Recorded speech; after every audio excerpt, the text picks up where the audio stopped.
Hello everyone, this is Eran from Jerusalem, Israel.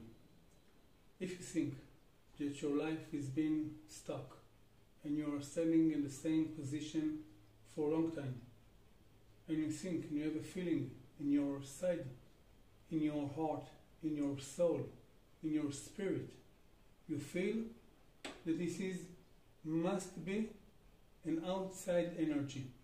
This is not because of what you have done or God is punish you.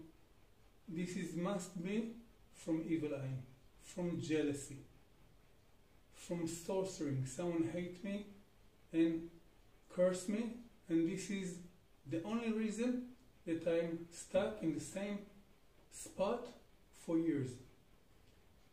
In a very simple Kabbalistic ceremony, we together, with the help of God, with the blessing of God, can break this chain of this sorcering, cursing, hate, evil eye.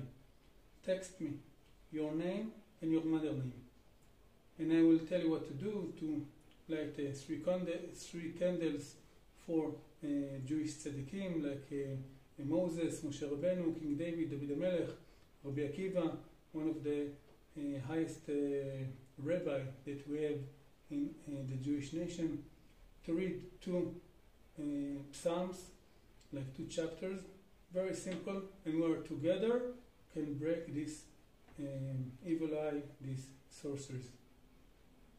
Please text me your name and mother name 24/6 to my WhatsApp. Thank you very much for listening. Shalom Shalom, Israel.